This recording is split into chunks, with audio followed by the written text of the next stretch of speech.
Okay, here we are again, 24 hours later actually, because it was getting late, I was getting tired and I hadn't got any of the Westland compost. Well, I went out this morning with my good lady to a brunch meeting with motorcycling friends, a lovely morning for it. And the garden centre where the restaurant is that we use had the Westland potty mix, so I can carry on with this without any problems. I've got some moss in soak, so I'm going to have a look at this with the Masdevallia in a bit, although I've still got to mix up its stuff, because it's about, I looked at mix, he uses perlite, fine bark, which I haven't got a lot of, except in the Westland mix, and perlite. I know I've used a mix of charcoal, perlite and moss with a little bit of smallish bark in, so I might try and come up with something like that. The problem with moss I've found over the few years I've been keeping orchids is that you can't tell how wet it is lower down. It can be bone dry on the top and wringing wet down here, and that's when you start having problems. Now I've lifted it out of the pot and we've got quite a decent root system, but it's been in here some time, I'm sure of that. So I think it's well time it was looked at. But I think since it will be the simplest one of the two to do, we'll have a look at Paphiopedium Maudiae. This has been in this pot for a little while. It doesn't look wonderful, but the plant itself looks absolutely fine.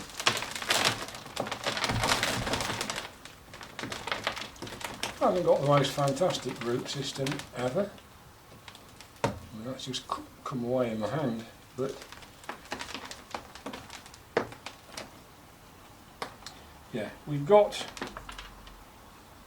some good roots, but we haven't got any fantastic roots.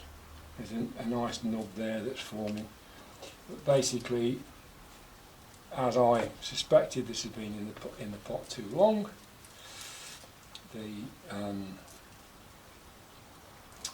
The bark's gone over, so yeah, that wants at least wants new bark. It has done very well in the Westland mix overall, so I'm quite happy to carry on using that with this one. I was warned when I bought it from Lawrence Hobbs, about 2017 I think, so I've had it a year or two, that it does like to be on the damp side. His exact words were, keep its feet wet. So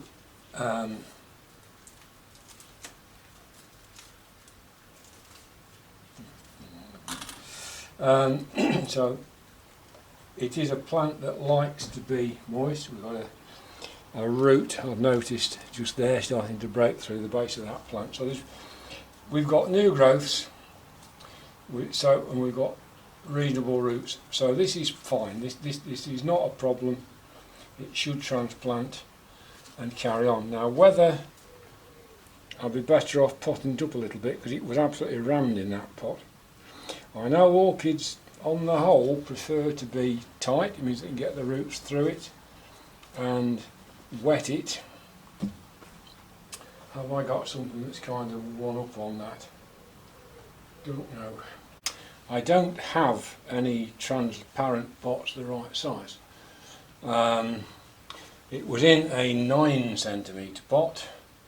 The next one I've got is a 12, which I think will be probably good. Bad root anyway, it's just dropped out, but I think in terms of the plant sitting in the top of the pot, that's probably good, and it gives the new fans which are coming on both sides room to put roots down, so I think we'll get away with that. It's air cone, which the other one wasn't, so I'm going to pack it with plain bark at the bottom and then the Westland on top.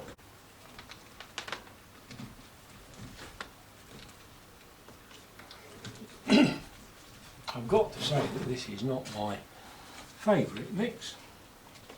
I'd rather have the plain bark, but this does suit some types of orchid, but they really have got to like to be on the damp side. I would never use this for Phalaenopsis in the UK. You know, it will stay too wet too long, in my opinion, in my experience. I have in the past lost orchids using this, and I've done very well with orchids using this. Anything that's a big drinker does quite well in it. So things like Catatanti can do extremely well in it.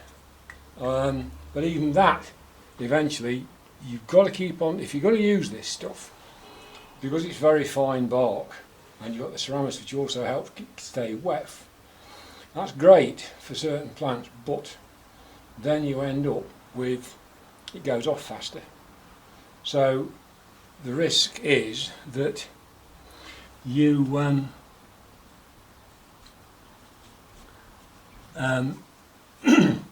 you leave the thing in too long, even though too long would not be true for most of your orchids. So that's another one done. That's Paphiopedium Maudiae, potted in a slightly bigger pot with Westland orchid mix, fine bark and ceramis, however you pronounce it, and hopefully that won't see too much of a change in environment. Just got to hope it's going to see an improved environment and it can get some new roots down and get going again. So that's Maudiae. Okay, let's have a look at trying to sort some mix out for this Masdevallia. This is all pretty fine stuff. This is the normal orchid focus bark.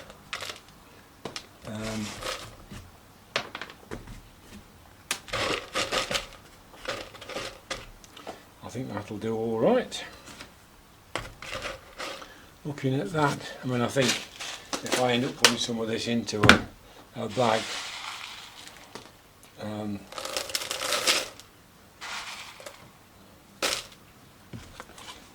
and sort of just labelling it Masdevallia compost, it won't hurt.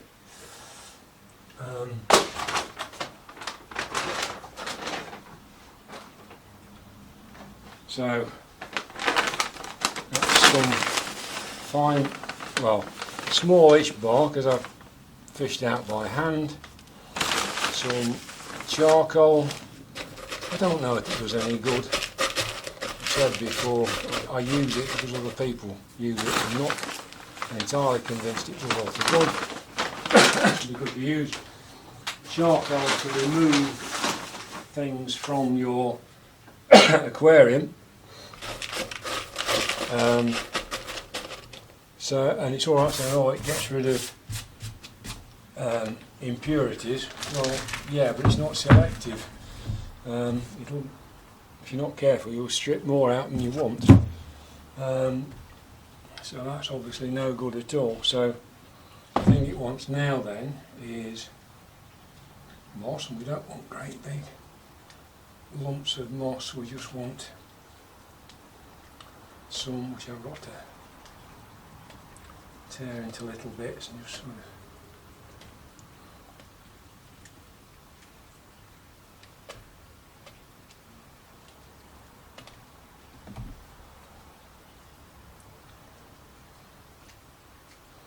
I like to have a little bit of moss ready to go. I keep it in a sealed plastic bag, the kind of bag you keep food in the fridge or the freezer, and it quite happily sits there moist, and I keep it in the dark so it doesn't get covered in algae or anything like that. So if I need some moss, it's well able to go. But I'm hoping this will dry a little bit quicker, although it might seem a bit strange. I mean, again, it's all very subjective. I am not any kind of a biologist, but it seems to me that after it gets a bit older, moss stops being able to absorb moisture in the way it did originally. A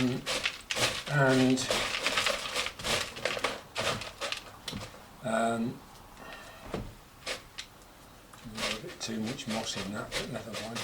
I mean, it's in all moss, so I suspect if it finds itself in something that's got quite a lot of moss in, it should be reasonably happy.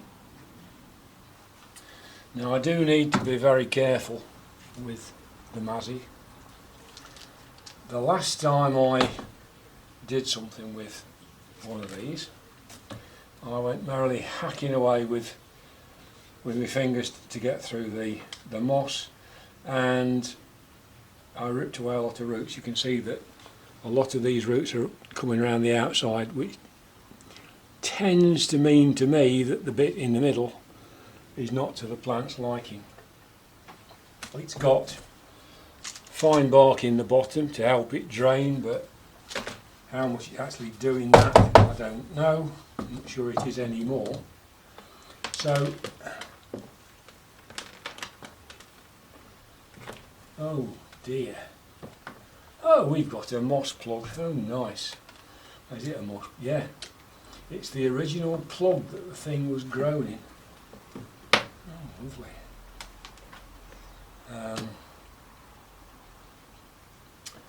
Oh, right. This could be fun then.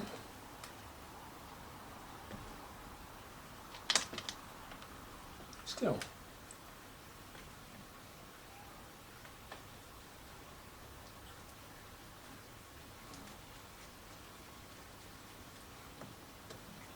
I can't find any evidence of roots whatsoever in the middle.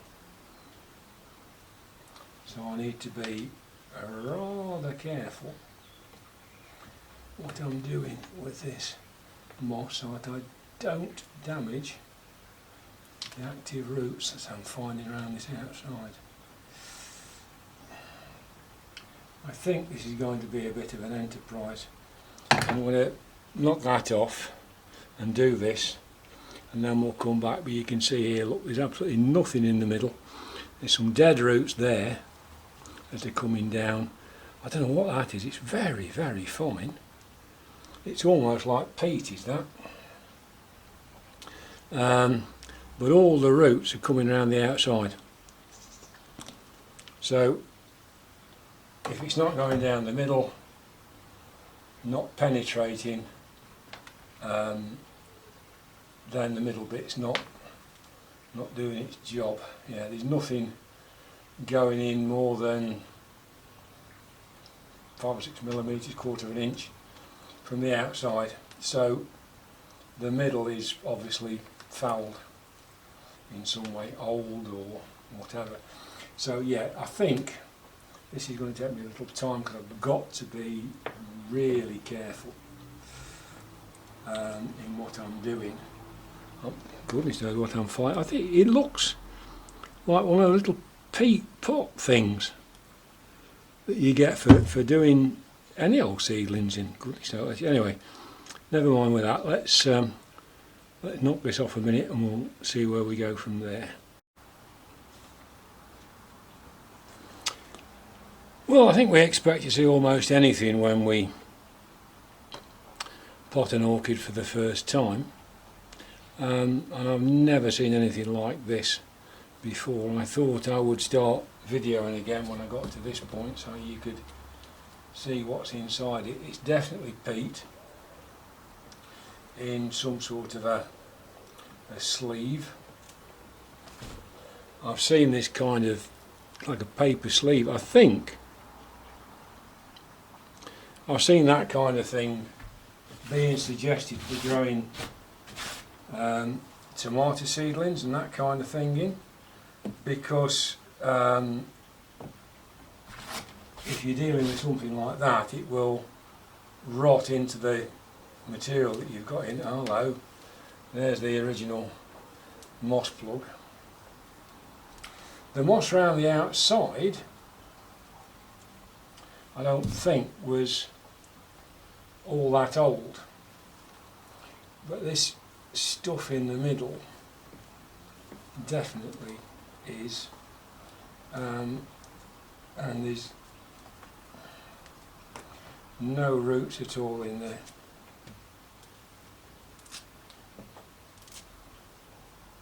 If there's anything at all that's been growing in that middle, I can see roots that are basically staying on the surface and moving to the edge. So what I'm going to do now is rinse that in rainwater to try and get rid of the rest of that, so I can see better what I'm doing. But I think that that can go back into, probably into the same pot, that one, and the roots should, once it's been repotted in the new mix, should be able to penetrate down into the material better. Right, we'll do what they did before, and I'll put some bark in the bottom of there, and I think a little bit of this, because I don't think it's going to want to. The pot's deeper than I would like it to be, but these roots will extend quite a long way, so I hope that now they'll have all the room they could wish for to get going. And because it's all fresh, there's not a dead space over the middle of the plant.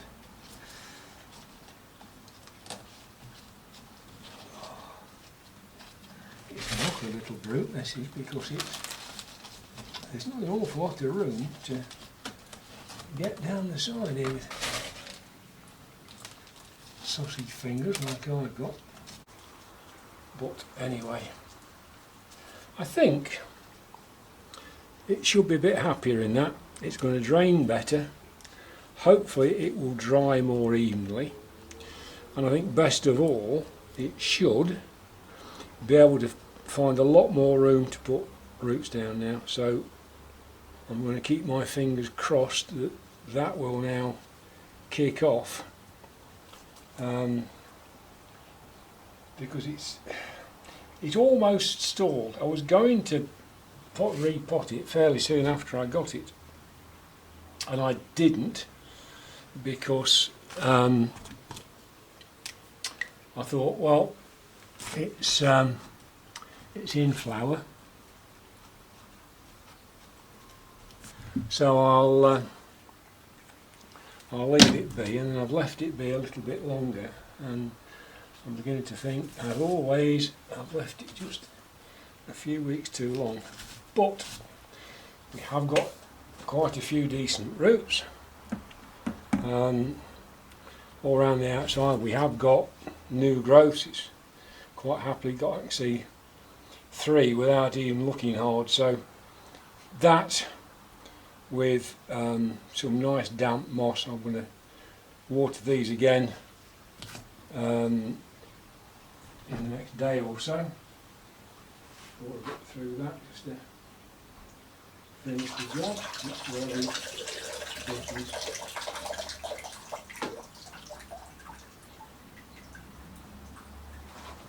So that one is Hassinger Orchidane Bellavallia Pastell. It's an unregistered hybrid. It's absolutely gorgeous. If you have a look back down my channel, you see when I bought it not so very long ago. Absolutely beautiful hybrid, and it's one of those that Mazzies aren't easy for me, because I haven't got a greenhouse. I can't throw water around all over the place because they're in the house, so they have to pretty much take what they get. In the winter they live down here. It's cool in here. It's sort of 15 to 18 degrees, suits them very well. In the summer, when it's been up to 31 this afternoon, it's not that warm outside, and it's now 29, and it's now what, 5 minutes to 5, so the sun's beginning to go down. It's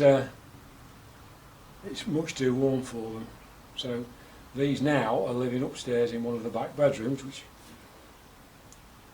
it'll be, probably no more than the mid-20s, so they won't love it, but it won't kill them. So, but I do have to water them fairly regularly, once or twice a week. So, hopefully, as I say, that will help this one go. Anyway, I'm starting to babble, which is no great surprise, as you know. You've all been listening to my channel, and you know how much I whittle on. So, thank you for watching. It's a bit of a mixed bag, this one, but they've all needed doing. They all tell a slightly different story, and I hope you found that interesting and with a bit of luck useful to your own orchid keeping. Thank you for watching, and I'll see you soon. Bye for now.